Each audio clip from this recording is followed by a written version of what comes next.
Everybody, welcome to this week's Prophetic Trumpet. We want to welcome everybody in as we continue the series on the Four Horsemen. If you want to pick up some Four Horsemen swag, you're going to see the link in the notes to where you can get that. The ministry doesn't benefit from any of this. This benefits our good friend who owns the intellectual property that is the Four Horsemen. But feel free to contribute and pick yourself up some Four Horsemen swag. Now, this week on the Prophetic Trumpet, we are in the 7th installment of the series. We continue the study of the Four Horsemen, and horseman number 2 is the Red Horse. That's what our focus is on.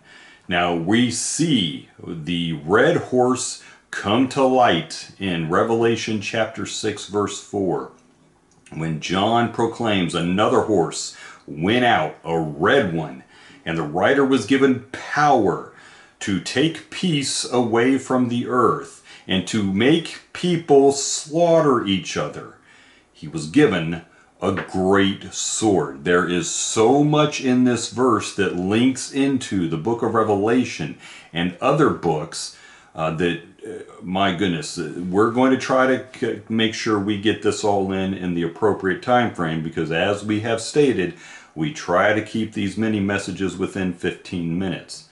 Now, here, John is emphasizing the red horse, and the rider is obviously a rider dealing with warfare. And this is something that, since Generation X came to be, we have been well conditioned of, because the industrial war machine just keeps on banging its drums.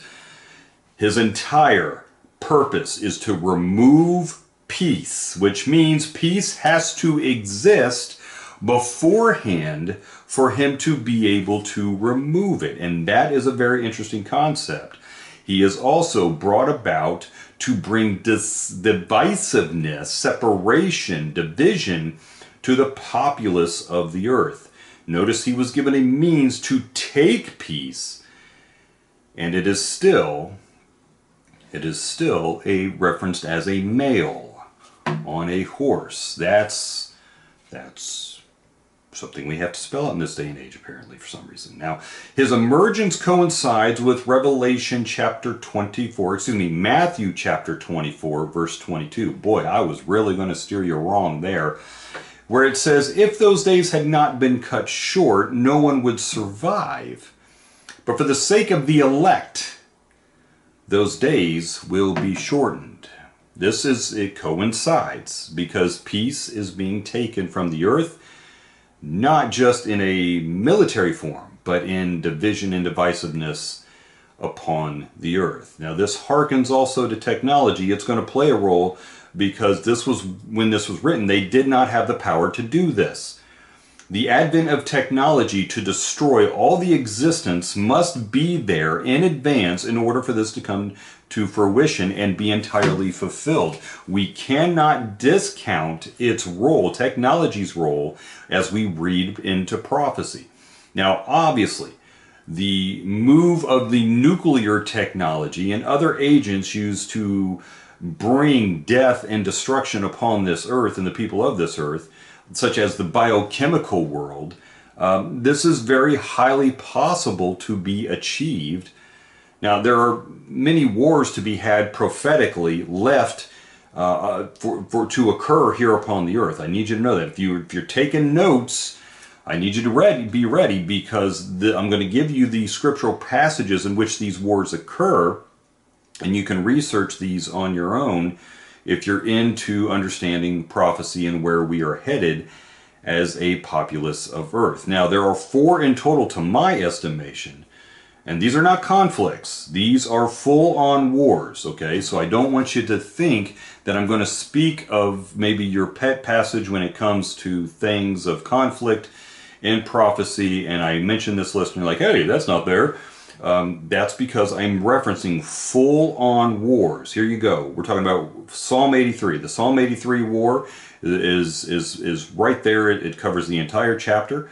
And yeah, let me tell you, it has yet to be fulfilled. Just as the war in Revelation 16 leading to Megiddo. Then there's the Gog, and by the way, these are not in any specific order.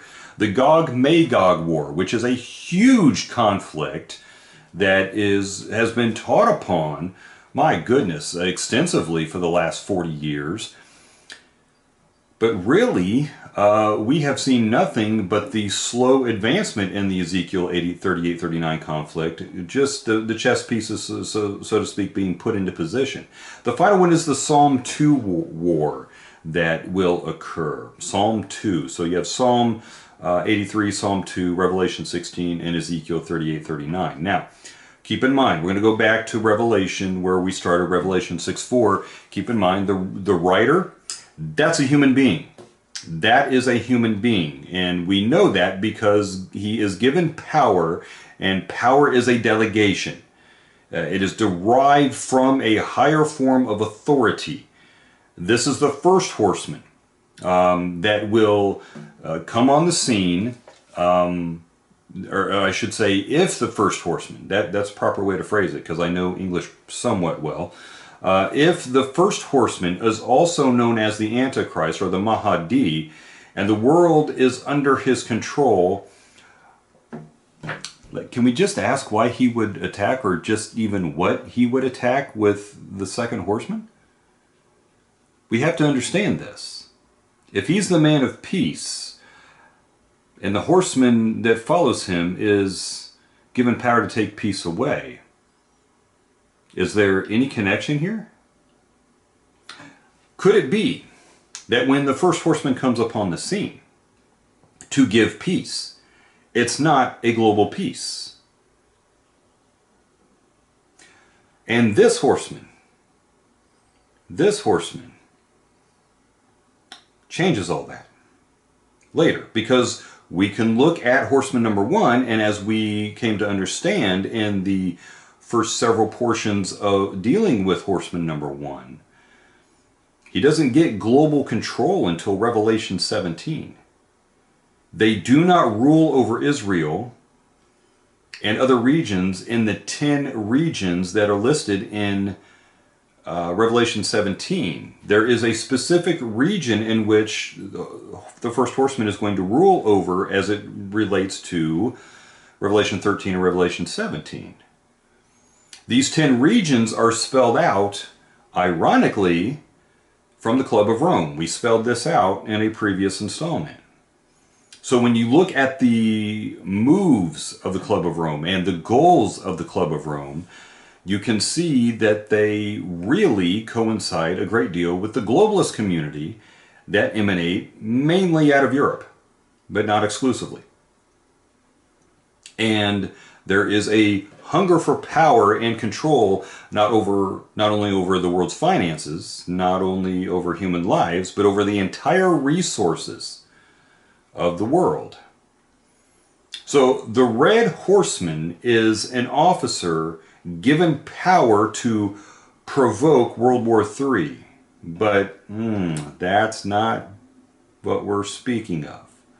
Obviously, the world is going to be in shock over the deception explaining the rapture. And most likely they're going to explain this as an alien kind of thing. There are things in existence right now created by the federal government of the United States of America to create holograms and illusions. You know, we saw some of this down in Miami last year, or maybe it was 23, in a mall. It was all holograms. And it's kind of funny how that story went dead quiet after it happened. But nonetheless, there are programs involved for when the rapture occurs, because we have proven to you before that the United States federal government is fully aware and believes the rapture will occur. And they're going to use this as a means of great deception to further press and to take peace and liberty and life and deceive the American people even further. Now you're like, wait a minute, my government wouldn't do that. Well, you need help if that's what you believe. Nonetheless, they're going to push this as an alien attack. And economically, as we have stated, after the rapture, the entire global economy is going to be on shaky grounds.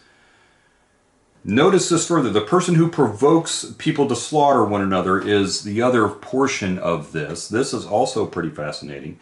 Some translations will say slay or kill. It's the Greek word sphazo, and that is kill, slay, or wound. But notice it is intentional.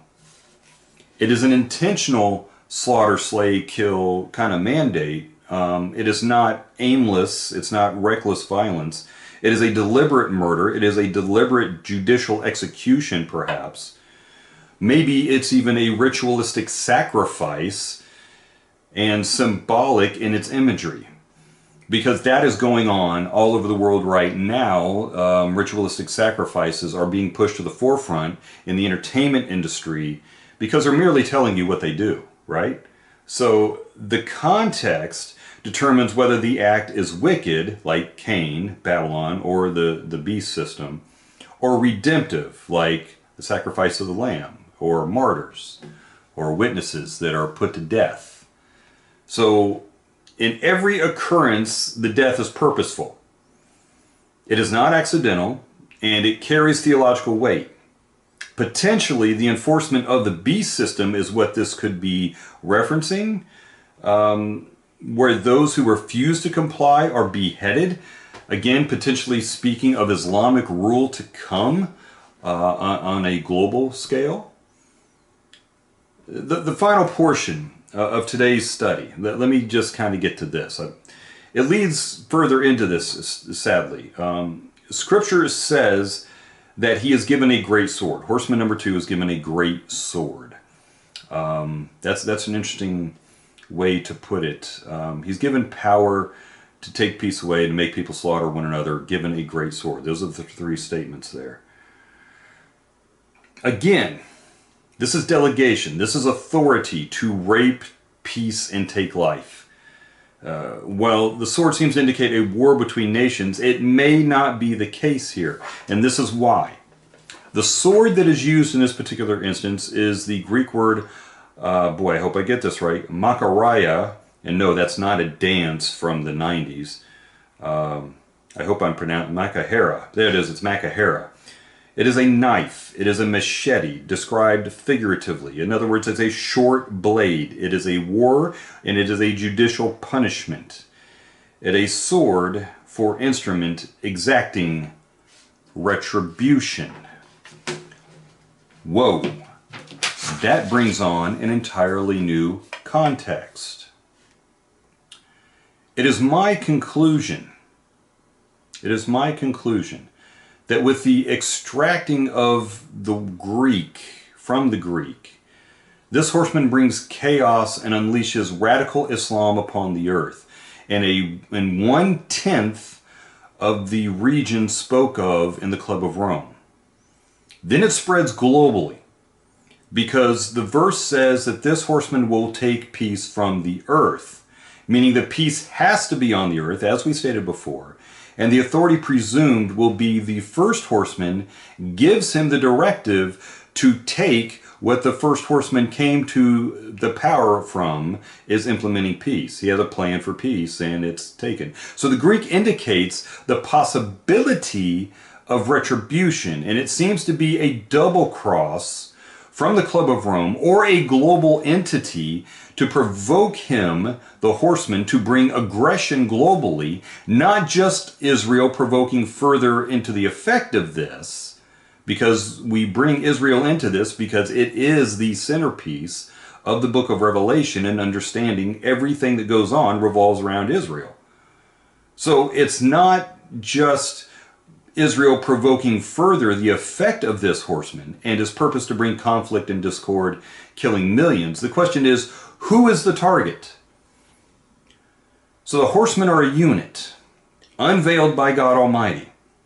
And it would seem as though that he is moving upon the earth to rape peace and take life with war, and that the Antichrist does not rule from the earth, that does not rule from the earth from also the get-go, as stated. It's a region.